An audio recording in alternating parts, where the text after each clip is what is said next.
Hey, what's up guys? Today I've got an absolute disaster to work on in the form of this 2015 Jeep Wrangler.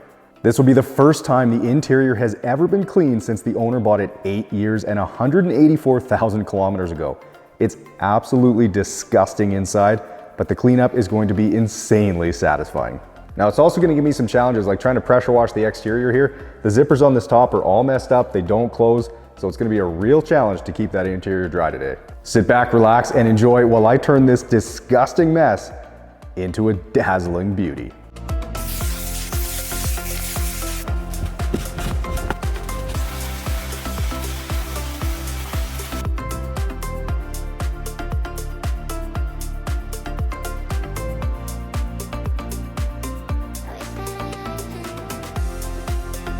Now, as I get to work on the Jeep, obviously the fact that the cover is stuck open in a few spots means that I'll have to be very careful with the pressure washer, especially since the interior is super dusty, and if it gets at all wet, I'll be dealing with mud in there, so I'd really like to try to avoid that.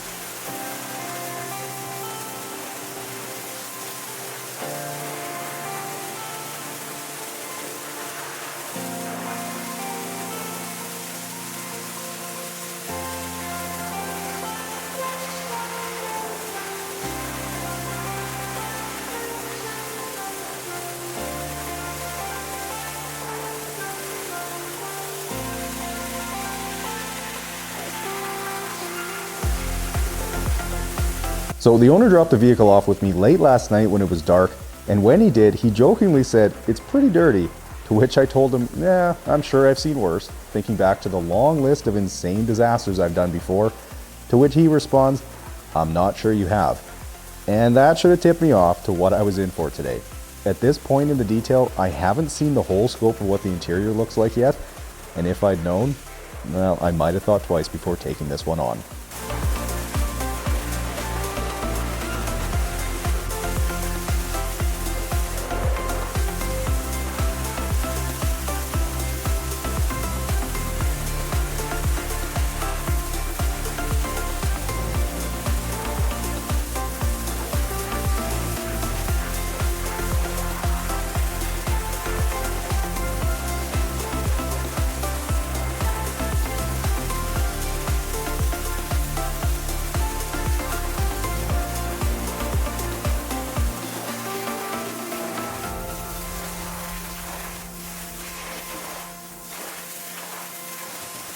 Now, while I blast off these dead bugs that have probably been on here for a couple of years, I wanted to remind you guys that the next Yard Geek video comes out tomorrow, October 28th. And not only that, I should be amping up on the video frequency right away too. So be sure to check out the new video tomorrow and keep your eye on the channel for more videos coming soon.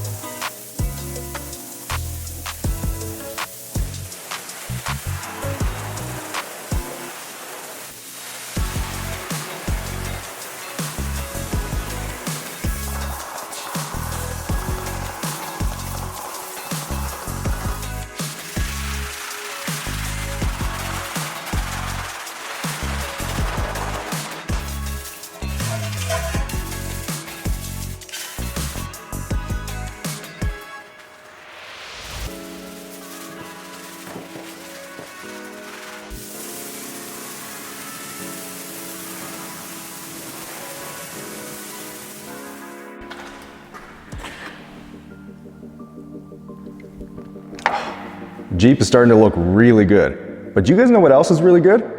Opera. You like the Opera? No, not the Opera. Opera, the web browser. Now, I spend a good chunk of each day on my computer, whether I'm responding to emails, finding music for these videos, researching all the cool facts about the vehicles that I work on, like last week's incredibly rare Subaru, and I need a browser that makes it easy to do all that.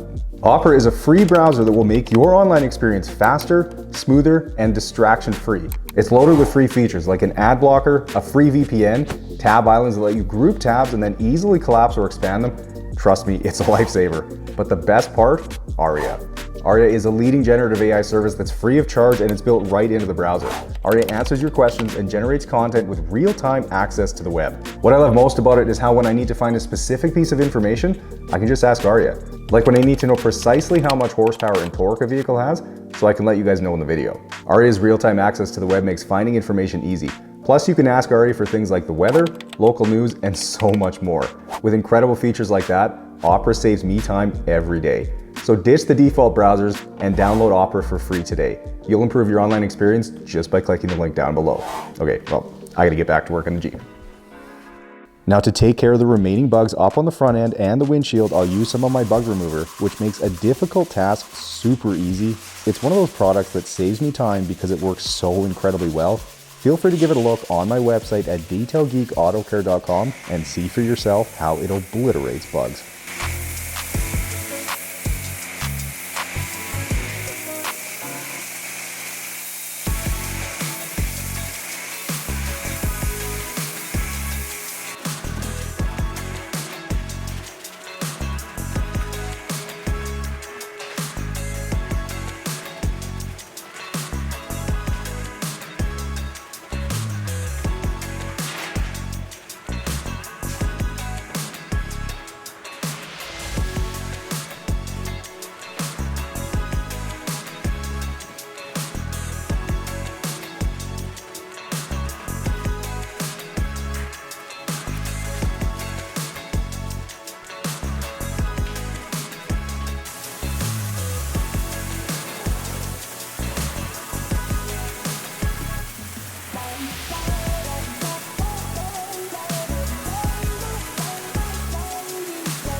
If you guys happen to enjoy seeing insanely dirty things get cleaned up, then make sure you check out last week's video of the abandoned Subaru. It was definitely the wildest detail I've ever done and quite possibly the best video I've ever made. So if you haven't seen it yet, then cue it up right after this one. I pulled a super rare car out of from basically the bush, and let's just say it doesn't disappoint.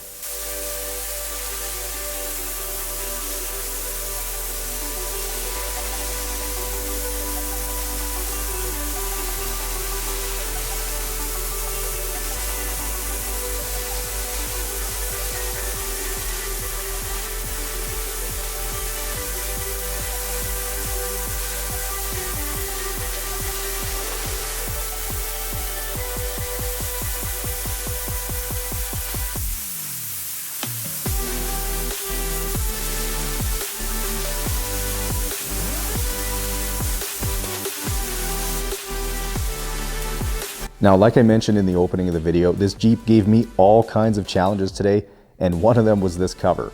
When the owner dropped it off, he told me that he has a new cover to put on it, so he really didn't care if I took this off, or even if I had to cut it off since the zippers are all messed up. So that's exactly what I'm going to do for a couple of reasons. There's clearly no point in cleaning it since it's going in the garbage anyways, and with it off, I'll have better access to the back, especially considering the tailgate is also stuck shut. I think the whole mechanism inside is messed up because I tried for a while to get it open, but no luck.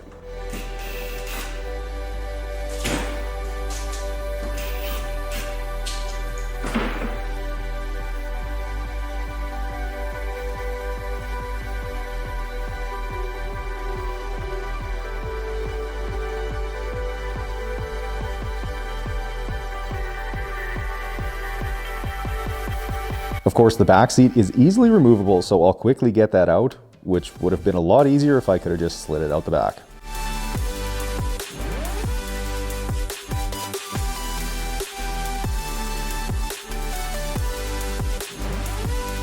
Now with the seat removed, I can see the full scope of what I'm dealing with today, and it's truly insane. I'm looking at this right now and know that I'll be spending a minimum of 12 hours on the interior, which means I'll likely be working until the early hours of the morning. But first, I see there's a mouse nest in here, along with a number of baby mice that died inside the vehicle. And honestly, that's not at all surprising to me considering what this interior looks like. So I'll get those cleaned up and then get to work on everything else.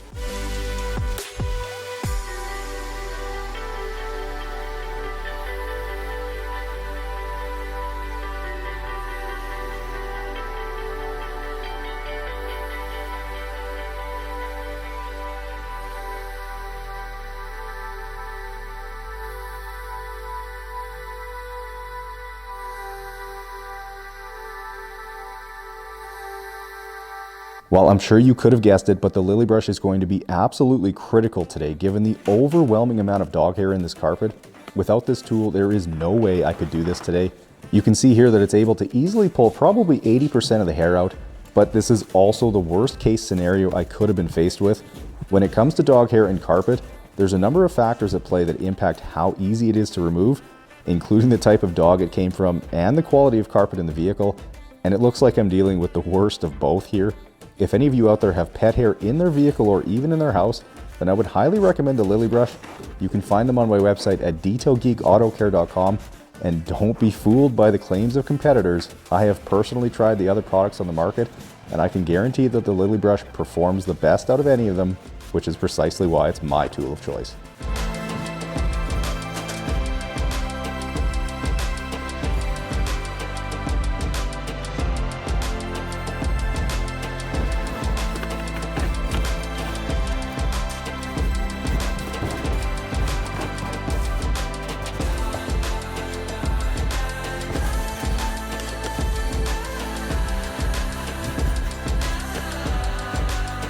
As I continue to gather up all the dog hair, you can see that the lily brush isn't able to get every last hair out at this point, and that's due to that worst case scenario I talked about earlier. So knowing that, I'll have to go over it with the vacuum as well, and I know from experience that I likely won't get every last hair out with the vacuum, at least not right now.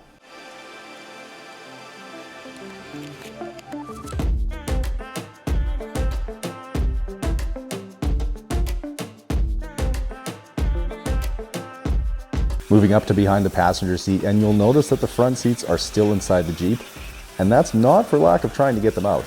I was told beforehand that I likely wouldn't be able to get them out, but me being the type of guy who needed to see that for myself, I of course tried, but the problem was one of the rear bolts wasn't accessible with a wrench or an impact driver due to an insanely stupid design of the seat. Now, I do believe there is a mechanism on these seats that allows the whole back of the seat to tip upwards so you can get access to the bolt, but it had to have been seized and it wouldn't budge. So sadly, the seats had to stay inside today, which is going to present one of the biggest challenges of the whole vehicle. The seats are extremely dirty, and having to clean them in here will make it a lot more difficult and take quite a bit of extra time.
Now for this carpet mat from the back of the Jeep where the mouse nest and all the turds were, I'll use the vacuum first to get all the loose debris sucked up, then I'll hit it with the lily brush, and it looks like this mat isn't terribly dirty, so I'll be able to get it cleaned up with the extractor no problem, rather than needing to use the pressure washer on it.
All right, well, as I vacuum the fabric covers on the frame here, you'll notice that I'm wearing my respirator, and that's because this car had a stench unlike any other vehicle I've done. I can't even describe it, as it's a mixture of a lot of things, but one thing that cuts through the most was the smell of marijuana, which makes sense as I found what looked to be the remains of a few joints onto the front seat earlier.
Now, after seeing just how much dirt there was on the back seat earlier and really inside the whole Jeep, I think it's safe to say that the owner does a lot of driving on gravel roads, but what I'm not sure of is whether he does that with the top down and that's why it was so dirty inside, or maybe it's because the zippers wouldn't close on the soft top and that's how it all got inside.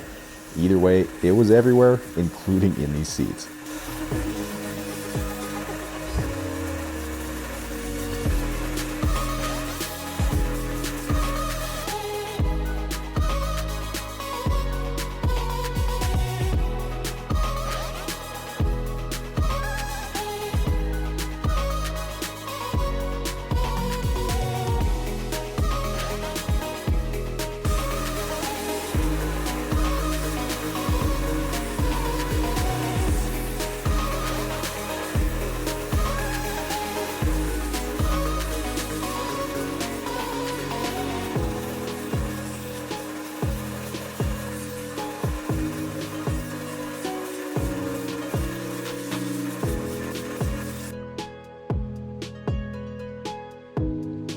Moving to the carpet now, and you'll notice there's still some dog hair visible in the carpets, and that was intentional at this point.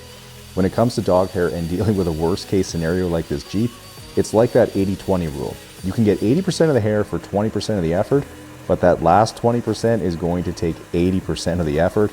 And I'd even say it's probably more like 90-10 in this case. So knowing that this last little bit of hair isn't coming out without a major fight, I do know from experience that once it's been wet and had a drill brush used on it, some of it is going to get loosened up as a result and will be even easier to vacuum up when I do the final vacuum right before I'm finished with the vehicle.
Here's everything that was sucked out of the Jeep today, along with some sludge at the bottom.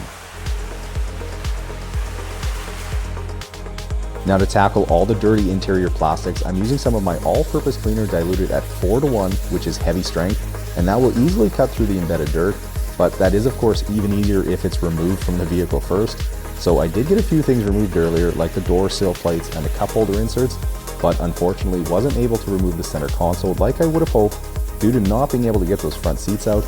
Now that doesn't give me any sort of a pass here. I still need to clean things up to my standards, which just means it's going to take a lot longer to do so.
Now that everything is clean, I'll quickly get some interior protectant applied to all the plastics, leaving it with a deep matte black finish when it dries.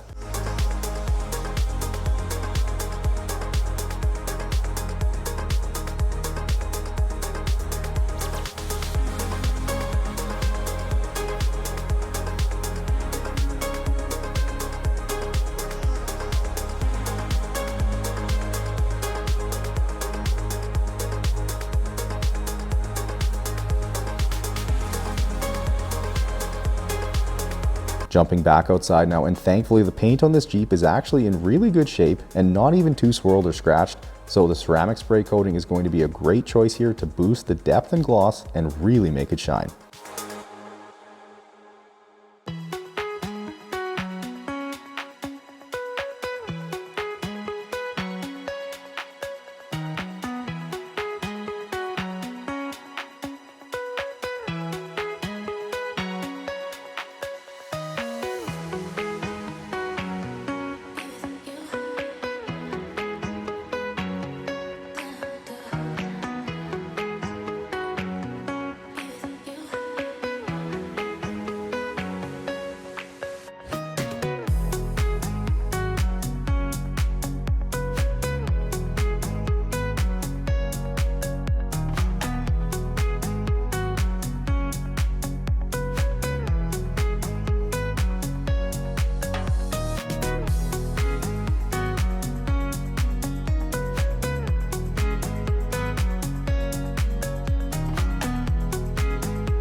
Second last step here before I get the tires dressed is to apply some protectant to all the black plastic on the exterior as well.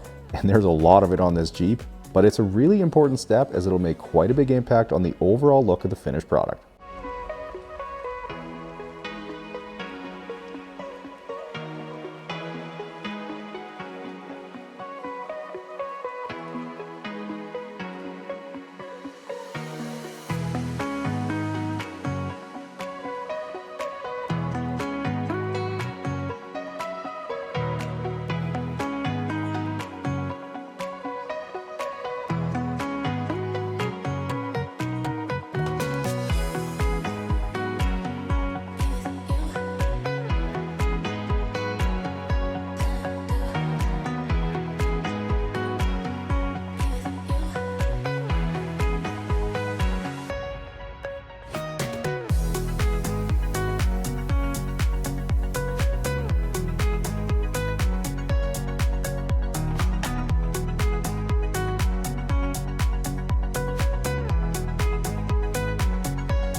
All right guys, well this is going down as the second longest detail that I have ever done. It took 18 hours to undo the mess in this Jeep, but it was by far the most challenging and the dirtiest in terms of just overall square footage and surface area that needed to be cleaned in here. And the dog hair, don't even get me started on that. Wow. But it's pretty spectacular seeing how good this thing turned out. So if you guys enjoyed this one, make sure you smash the thumbs up button and subscribe to the channel. And don't forget to check out the new Yard Geek video coming tomorrow. Enjoy the guitar outro, and I'll catch you guys in the next one.